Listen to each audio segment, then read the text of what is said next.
You are watching Access LaPorte County, Channel 97. Coming up next is November 13th, 2024 meeting of the Long Beach Board of Zoning Appeals.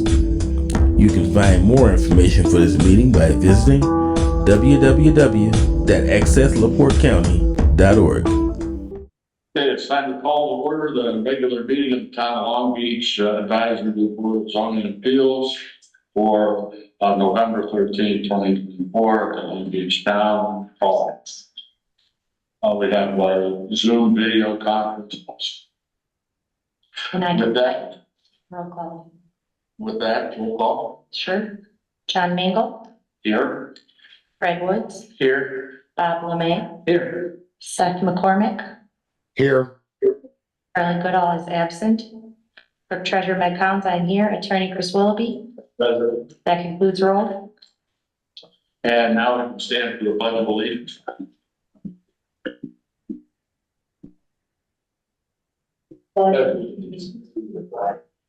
United States of America, and the republic for which it stands, under God, and justice for all.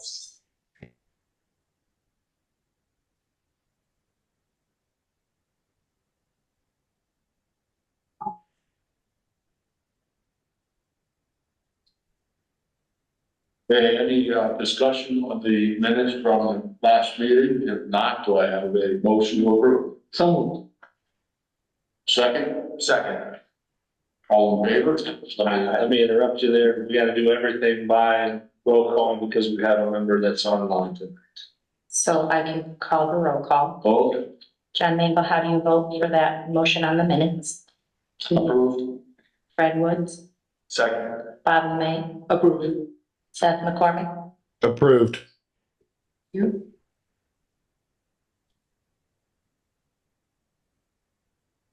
Okay, moving on, we have no old business. And we have no new business. But we do have a continuation of preliminary hearing for common.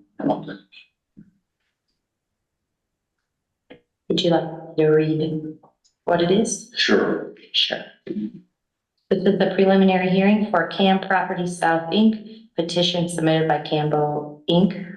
for the property that is for sale of 2148 Carwick Road, Michigan City, Indiana. It's a variance of use petition, seeking a variance for the use of the property to construct a new retail building, which will include a high-end liquor store and wine store, to which the owner will already have a state license, ice cream smoothie store, and possibly additional square footage for more retail tenants. Prelim hearing opened in October and was continued to tonight.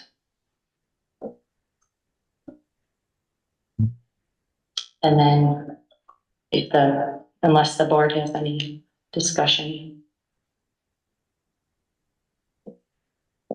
we can invite the petitioner. Yeah, I think it would be appropriate for them to accommodate. It seemed like you had a few contingencies which resulted in the holdover, so give them an opportunity to present it. Make sure you introduce yourself again. I'm John Tiffany Group. I'm the developer, and I am working on this project on behalf of Cambo, which is Mega Liquor and Smoke out of South End. We currently have 64 stores from Detroit to Louisville, and we'd love to be a part of your community. I did supply the deed that was asked for, as well as a copy of the license, the liquor license. And I did make another option or another suggestion on what we would do with the property. I heard some conflicts last month about building a new retail center and how much extra traffic and that would cause in that parking lot. So mainly we're just asking for the variance so we can open up a liquor store on this property. And it's very possible that we could just do it in the existing strip mall that's there. There's great tenants there.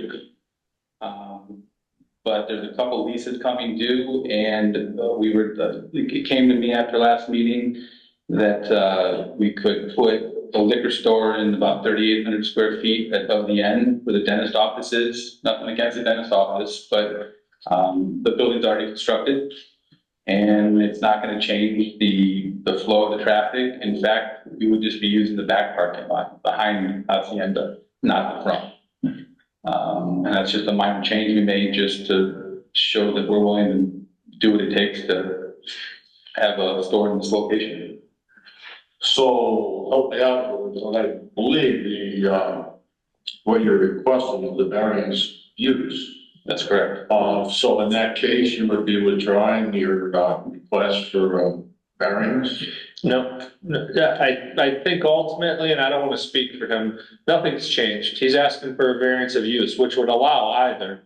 And at some point, if it helps with your decisions or informs you, they're presenting you with options of where they might put the store for which they seek the use variance. So ultimately, nothing is changing. They need a use variance. They could buy the property and conduct business as is right now with the tenants that are there. They're just saying, hey, we could put it inside, we could build this. They could put it inside and build in the future something else, right? Which if they're entitled to and they're within the code or get variances. So the use variances, which is still before you. Well, what I hear him suggesting is that he could juggle tenants around and move the liquor and smoke shop into the Michigan City portion, which at that point in time is no longer. No. We're only dealing with Long Beach and his liquor license is only for Long Beach. And I don't know, are you speaking to the building where everything, the dentist is in Long Beach and it's okay. I mean, it's so we're only dealing with what's in Long Beach jurisdiction, what Michigan City allows. I understand. But I guess my question was, is he suggesting that he push the Dentist. dentist into the new building or someplace and put the alcohol in the other building, which is not in our jurisdiction? I don't think that's what he's suggesting. I'm suggesting that we get a use permit for this property and not build a new building. I heard at the last meeting, there was concerns with traffic, with golf carts, and that it might be too congested there, it might be too much traffic, especially up front where the parking is. And as I have a family too, and I understand how alcohol sometimes affects, communities. And so I'm just putting something else on the table for you guys to look at, to understand that we want to be in Long Beach and it would have to be in the Long Beach side. Right? So that's why we picked the dentist office, because it's a little wider than the rest of the strip mall, and their lease is up in 2025. I'm not saying there's any place to put the dentist, unfortunately. I have nothing against dentists, like I said, it's just business. And the dentist office is in the Long Beach. Okay. Yes, sir.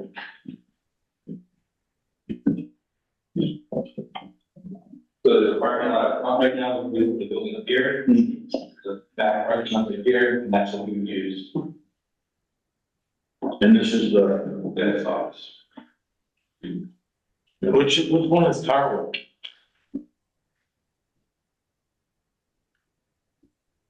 Right here, right? Okay, got it. Yeah. But ultimately, for your consideration tonight is whether they've fulfilled their obligations to get to public hearing. Right, and so what your requests were last month was for them to produce a couple things. The only potential issue I see, and you have the ability, whether they were timely submitted or not, whether deeds, so copies of those, everything timely submitted, right? And so with that, you get to decide if they've complied and then set them up that entitles them to public meeting or public hearing at your next meeting.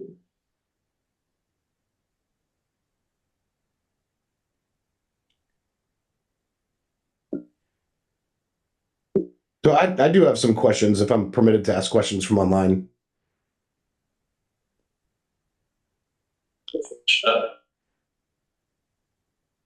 Okay, well, The petition states that this is, that this business is gonna be associated with, I forget the name of it, but Lucky Liquors or something along, or Friendly Liquors, something along those lines. And now you're telling us that this is associated with Mega Liquors. Are those companies somehow related to one another? It's a DBA. It's a DBA of Ender or of Mega Liquors? Mega Liquor is the main DBA that is known everywhere. But the different entities with the different parts of the state, we have different companies that own the different real estate. We have a real estate holding company, which is Cambo, which is gonna buy the strip mall. And then we have an operating company, and that's gonna be, I believe, Ender is gonna be what owns the license and owns the store. Okay, is Bola Singh going to continue to own the liquor license? Yes, sir. Okay, are you aware of February 2024 Department of Justice investigation into Bola Singh and his business practices, including some wage violations? I was involved with my wages as well, and that was resolved. Okay, are you aware of a consent order that he signed related to that? Say it again. A consent order with the Department of Justice about paying wages to some of his employees? And the question, consent order? Yes. I'm not sure what that means. Okay, so he entered into a settlement with the Department of Justice saying he would pay something like $360,000 in back wages to employees who weren't compensated. Are you aware of that?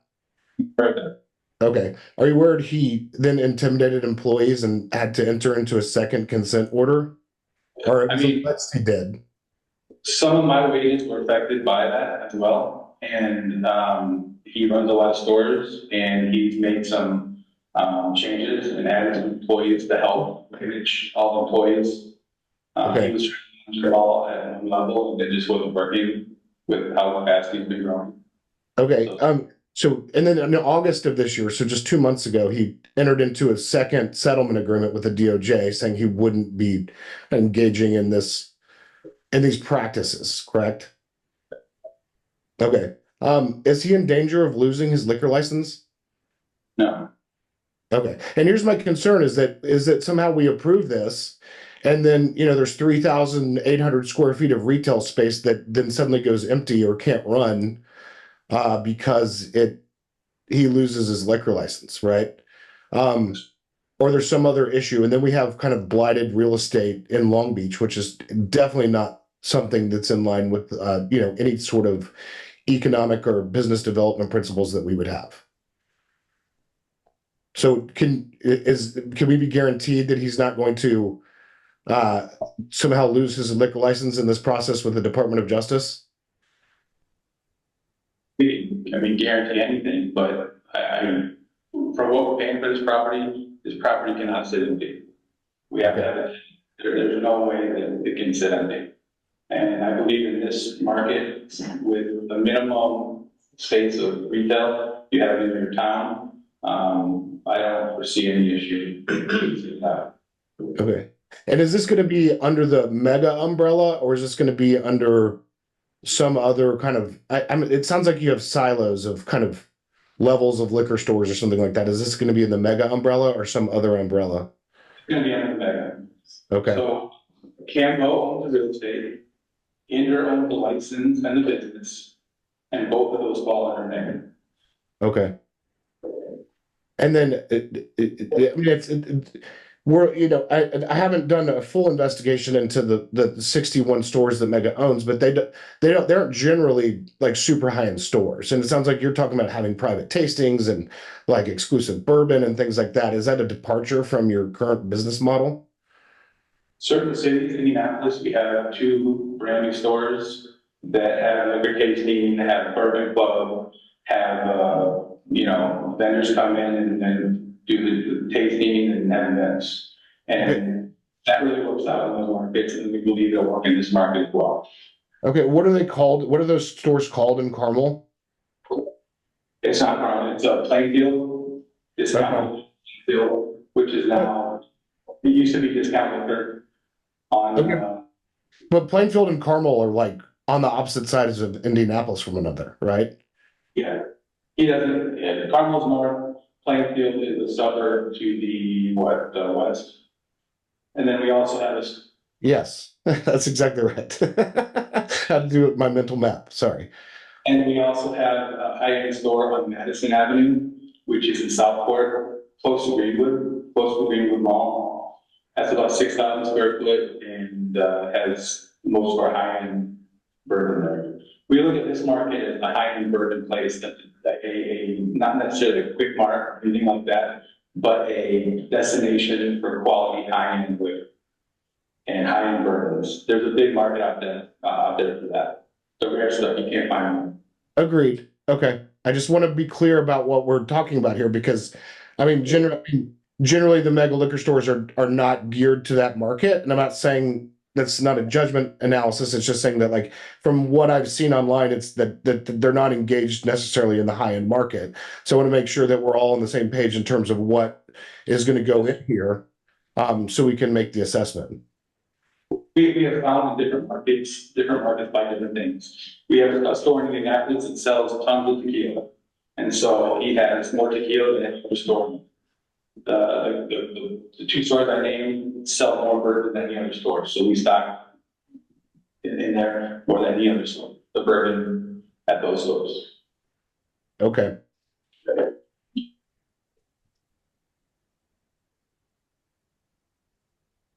And I guess, and then this is more, not necessarily a question for you, but I mean, we do have business regulations in the town that permit issuance of liquor retails permits.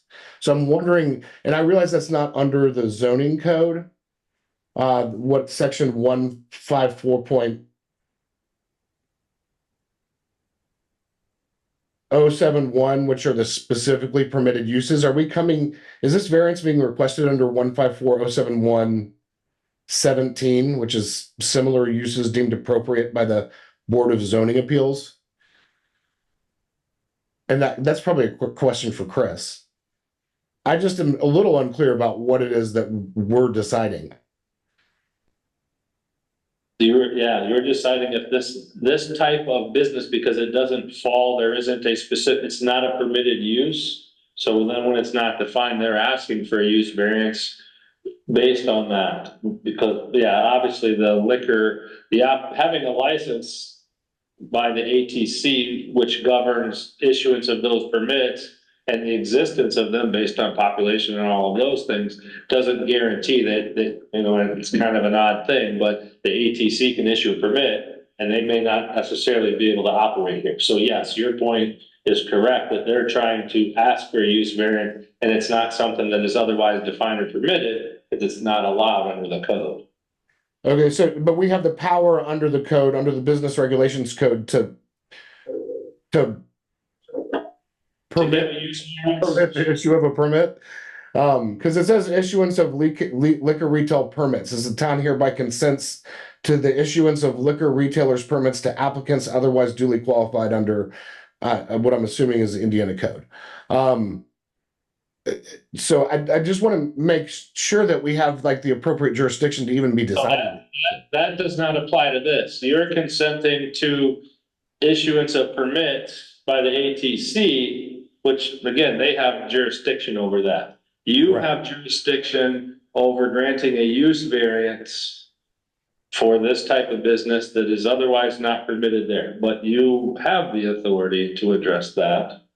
If you're so inclined to grant it or deny it, whatever that is, but you have the authority to consider that. Okay. But I understand your point on that, because that did come up in review, probably a little bit of an antiquated, because the ATC 100% controls that, but you don't have many of them. What is there, 2 total that have been in the town, I think, ever?